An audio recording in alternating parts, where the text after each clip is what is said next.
My story is that I spent 10 years as a girlfriend experience, escort, prostitute, and I was a self-employed independent escort, which is legal in this country.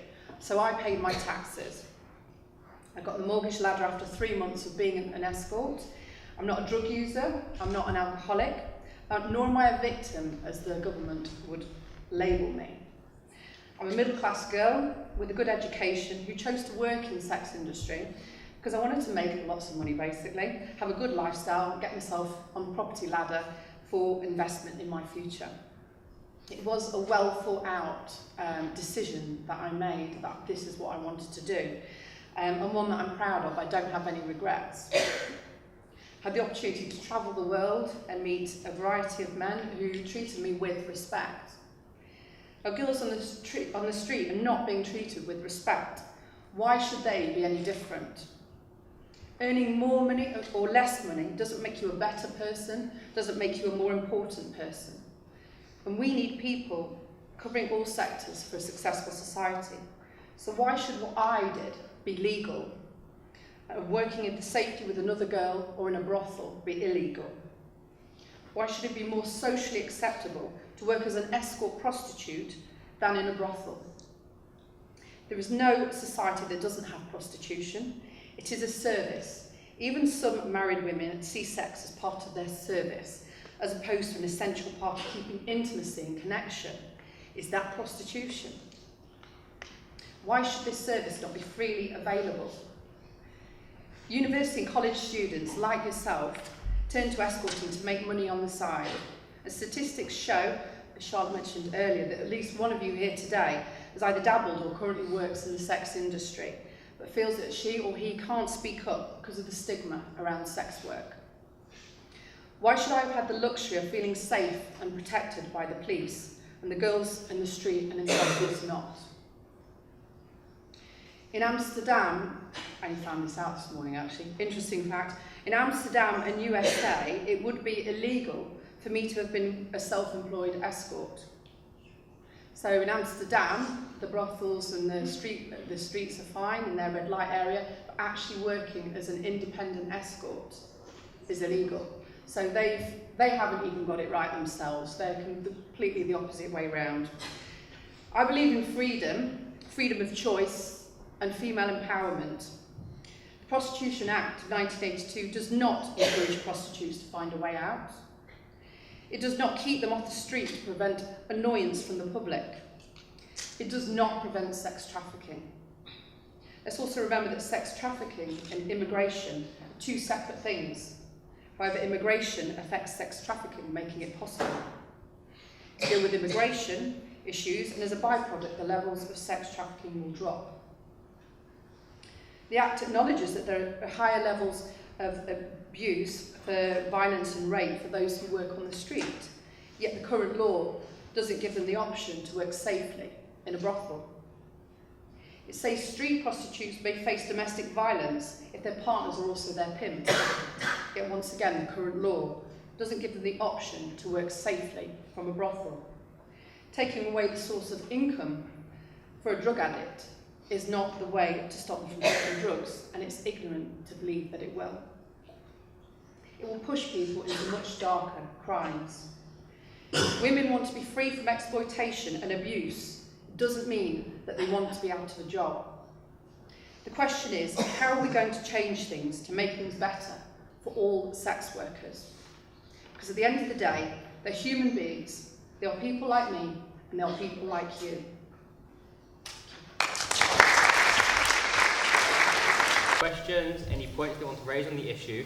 It can be in contrast to something our speakers have said. It can be an opinion separately.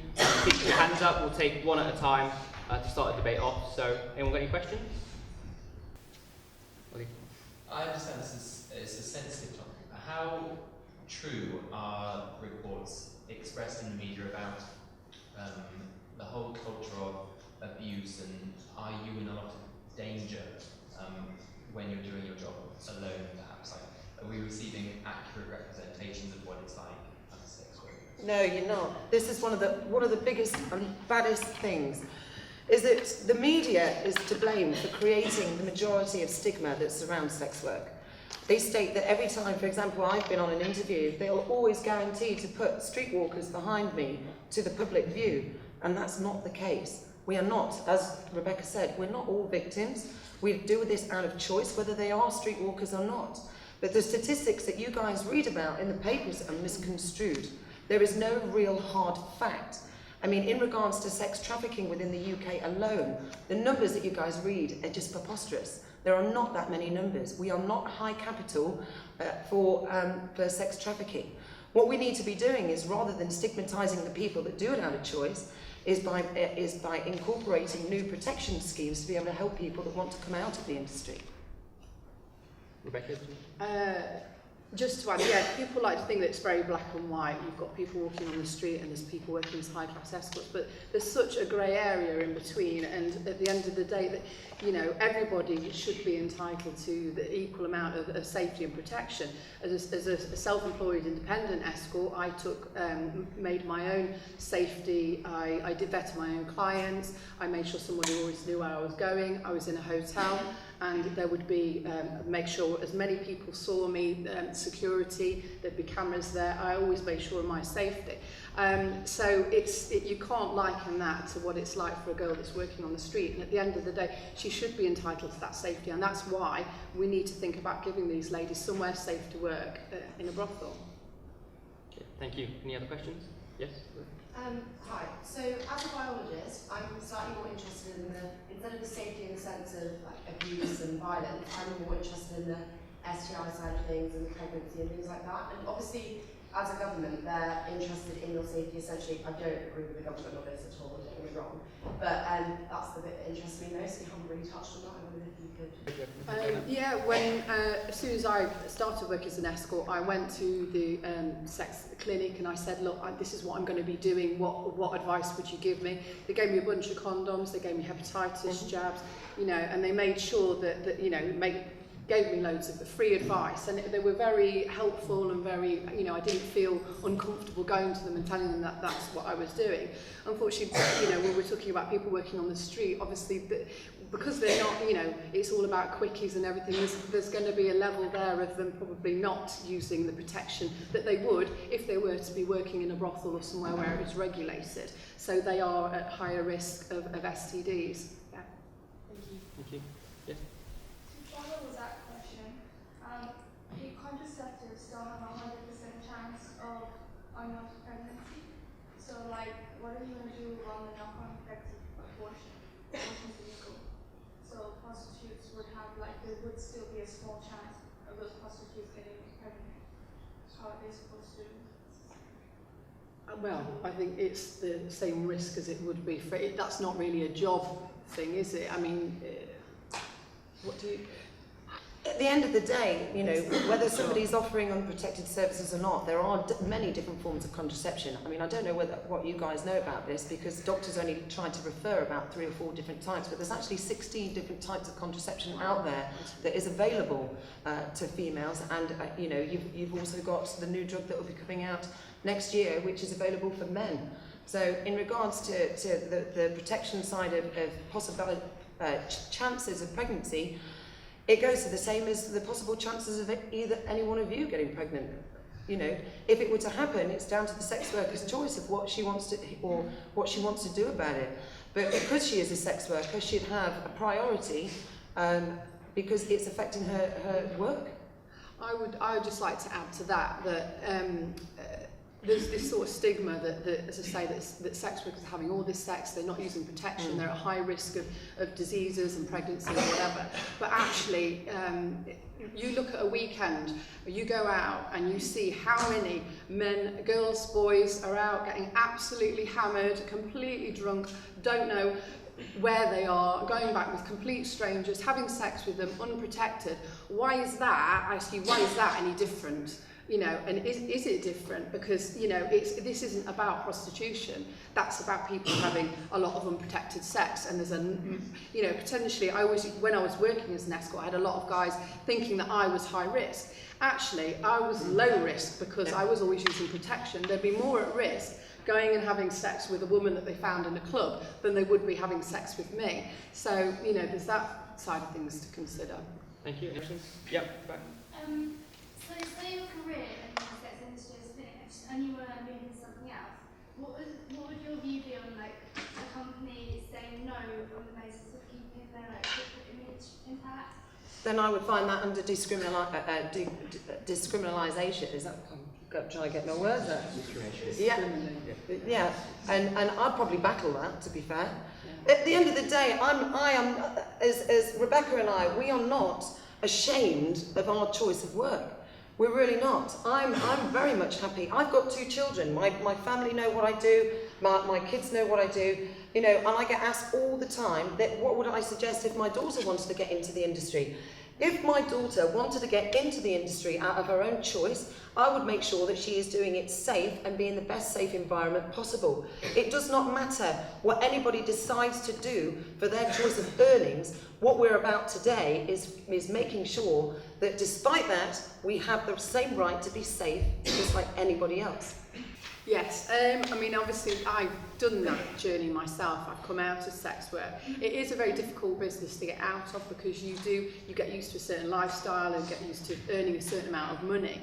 And so for me, I found that journey very challenging. But I do feel that I would be, I remember writing a CV not long after I'd finished, and my boyfriend at the time took one look at it and just laughed his head off and went, you know, you've got to lie, you've got to make up all this stuff. So unfortunately there is a stigma around it, and it would be probably thrown in the bin. Yet what you have to remember, probably the CEOs of these companies and the directors are the ones that are booking escorts anyway.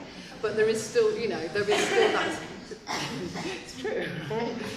But yet they still wouldn't want, you know, we would still get penalised if we were to put that on a CV and say that's what I've done.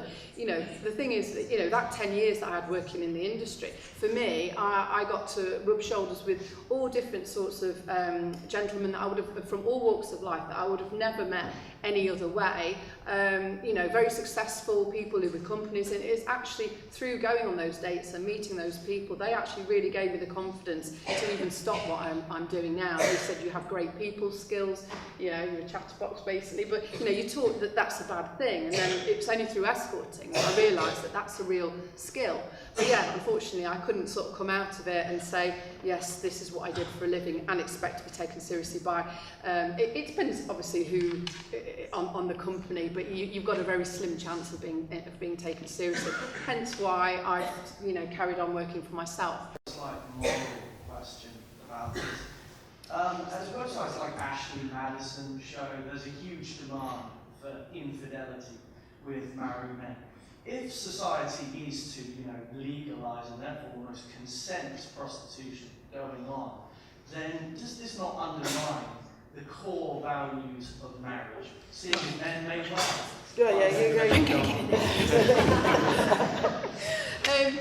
Well, first of all, that would be assuming that everybody was in a relationship, and not everybody is. Charlotte will tell you, when I was working, almost 50% of the guys were actually single. So it's not always about, you know, it's not always an infidelity issue. And then you've got so many grey areas, because then there's the guy that he doesn't want to have sex with his wife, and she can't bear to have sex with him anyway, and she's thinking, I really hope he just goes away and gets it somewhere else, because I really don't want to have to do that. And so he goes away and does it, and she's actually, everyone's a winner. It makes the marriage bearable for her. He's happy, she's happy, the family's happy, they're still together. I know it's not an ideal situation, but if it works for them, then, you know, who are we to say that they shouldn't be doing that? And that's obviously one scenario. There's so many different ones. I spoke to a guy, I was doing a bit of research for a book, White Husbands Stray, and I was sort of trying to look at the grey areas of cheating, because it really isn't black and white. And obviously as a working escort, you don't know what that person's situation is, so you can't judge that person, because we don't, you know, we only know what we're told, and even that is probably not true. But one guy was saying to me, he says, my wife is mentally disabled, is very mentally ill. We've got 2 children. He says, there's no love in the marriage, there's no affection, there's no connection, there's nothing there. He said, I'm miserable, I'm so unhappy. He said, but if I leave her, he said, which, to go and have a loving relationship with somebody and to have some intimacy, he said, then she will be left with, you know, the kids would come with me, and having the children taken away from her would rip her heart out, and she'd have to be in a mental, she'd have to be go into a home, and it would break her heart. So he was trying to find a way to keep his marriage together, and the poor guy was miserable, absolutely miserable. But you know, by booking an escort and seeing an escort maybe once a month, however often he used to book them, it was actually giving him a little bit of well-being, and without that, who's to say he probably would have slit his wrist and not even be able to, you know, just wanted out of that situation.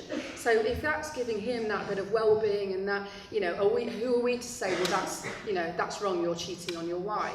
Okay, we've got time for one more question. As I said, the George Galloway debate doesn't start till 5:30, doors open 4:15, so you've still got plenty of time. Yeah, at the back. Me? Yep. Beyond education, I was going to ask.